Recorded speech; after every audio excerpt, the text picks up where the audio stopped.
Good morning, everyone. This is Father Nate, missionary priest in Italy, and thanks for joining us today, February 28th, on No Greater Delight, our podcast on Marian Feast and Marian Meditations. Well, today we celebrate a number of different events, appearances, and even a document. So let's get started with the institution of the Monastery of the Annunciation in Bethune, Artois, in 1519. So this is what the Abbot Arsini says. He says this is the institution of the Monastery of the Annunciation at Bethune in Artois by Francis de Melun and Louisa de Foix, his wife, in the year 1519, right?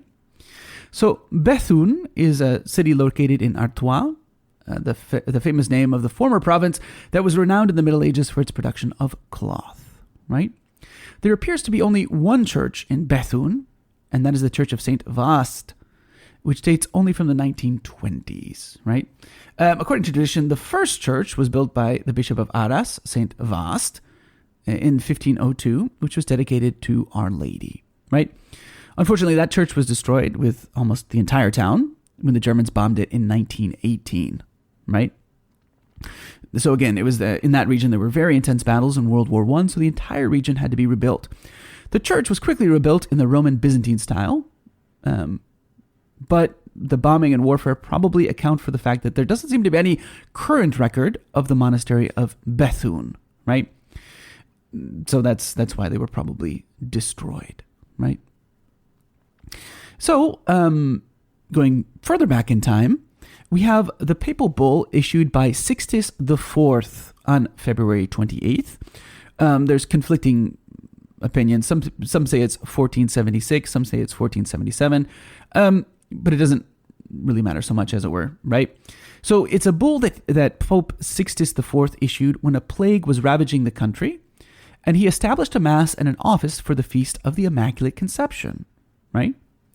So it was on, like we said, February 28th, sometimes 1476, sometimes it says 1477, but a Franciscan, that's what Pope Sixtus IV was, he was a Franciscan, and it's from whom the Sistine or Sixtine Chapel takes its name. With this bull, he authorized dioceses to include the Feast of the Immaculate Conception, right? And in 1477, they celebrated it for the first time in the Diocese of Rome, right? So in this bull, Cum Prae Excelsa, the Pope referred to the feast as that of the Conception of Mary. He didn't use the words immaculate, right? But he granted indulgences for those who would participate in the specially composed Mass or the office during the feast or its octave. And like I said, we didn't use the word immaculate, but he used instead the word miraculous to refer to her conception, right? The dogma of the Immaculate Conception is only defined later.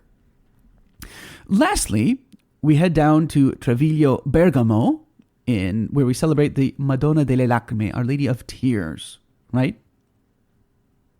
So, in 1522, during the French-German War, the French general Lautrec, having heard that the citizens of Treviglio had made an agreement with the Germans, decided to, march against the city in order to, it says to submit it to iron and fire, right? So the citizens obviously heard about this, the big group of French coming to march on your city. So they went to go pray in the church, and particularly in the Church of the Augustinians, right? And it says Mary replied to their children's faithfulness, and the image of Our Lady, which is a fresco on the wall of the church, began to cry and to sweat, right? So the general heard of the event. He came and saw the miracle. Copious tears of Our Lady bathed the face and her bathed her face and her garments, right, in the fresco, but not the child Jesus, who is pictured on her knees, right? So very moved by this, the General Lautrec must have been somewhat devoted to Our Lady. It says that he wished to dry her tears and the sweat of Our Lady. And so he decided to spare the town. It's a very beautiful instance of Our Lady's influence. And that's what we're celebrating today in the Marian world on February 28th. So for today's Marian meditation, taken from the book by Father Ildefonso Villar, we read the concluding part of Meditation 42, Remember that this whole chapter is considering the first adorers. So we had the shepherds, Mary's reaction to them. Yesterday we had the Magi and their arrival in Bethlehem. And finally today we'll have the fifth point, which is the mother with the child. The Gospel says that they, the Magi, found the child with its mother, Mary. This detail must not be overlooked. The Gospel reminds us again that the child is with its mother. Here Mary is shown for the first time instructing the Gentiles. She shows Jesus to the Magi, and through them she shows Christianity to the pagan world. To Mary we all owe our faith. Let us through her offer our gifts, and especially the gifts of our heart, to the beloved child. Moreover, remember that in your own life there is also a star.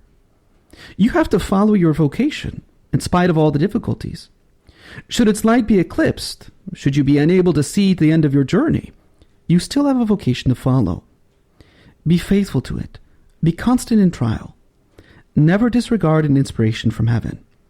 Many graces may be linked to it. Finally, consider that for you there is still another star that is always shining, a star that will never disappear. You can always follow it. This star is Mary, your beloved mother. She will guide you and comfort you in your difficult moments. But lift your eyes and look at her, and realize that she is ever shining upon the steps of your life and guiding the movements of your heart. Repeat with Saint Bernard, look at the star. Always invoke Mary. So for today's reading from The Admirable Heart of Mary by St. John Eudes, we continue with our section. If you recall, we're talking about more of the divine perfections mirrored in Mary. And today we begin chapter 5, entitled Divine Sovereignty Mirrored in the Admirable Heart of Mary. Among the several names given to God in sacred scripture, none occurs more frequently than that of Lord. It is the name His Divine Majesty constantly assumes when speaking to men. I am the Lord. That's from Exodus 29:46, Leviticus 19:32. He wishes to impress upon our minds and in our hearts a most high esteem, a profound respect, and a complete submission towards the supreme authority of His adorable sovereignty. What then is this divine sovereignty? It is a perfection that gives God absolute and infinite power over all the works of His hands. He can give life or death when He pleases, in the place and manner He chooses. He can hurl us into the abyss of nothingness, or withdraw us therefrom. He can throw us into hell and deliver us from it. The Lord killeth and maketh alive. He bringeth down to hell and bringeth back again. That is the first book of Kings, chapter 2, verse 6. In a word, God can dispose of all His creatures, from the least to the greatest, as He pleases, and no one may ask Him, why do you act this way? Having chosen to make the Queen of angels and men the most noble image and the most perfect picture of His divine attributes, God likewise chose to communicate to her His adorable sovereignty in a very sublime degree. God is called Lord, and He wishes Mary to be called Lady.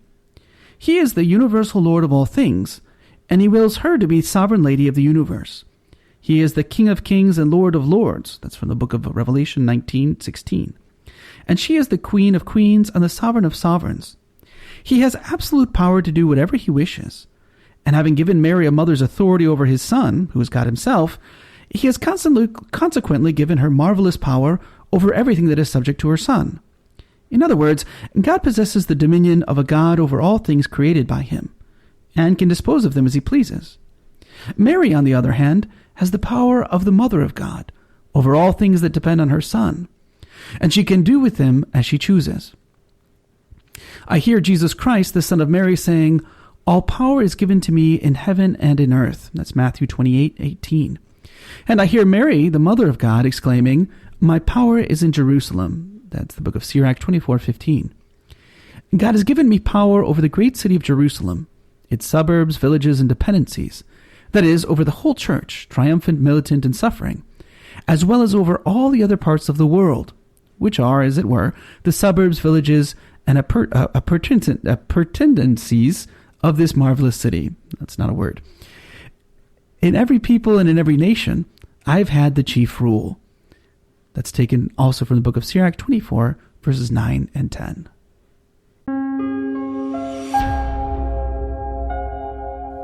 Hello, and we hope that you enjoyed listening to our Marian podcast. In the spirit of Saint Bernard of Clairvaux, we say to you that there is no greater delight than to spread the devotion of Our Lady. We hope you share these sentiments and encourage you greatly to share with a loved one. Know that you are always in our prayers, and we ask that you keep us in yours. God bless.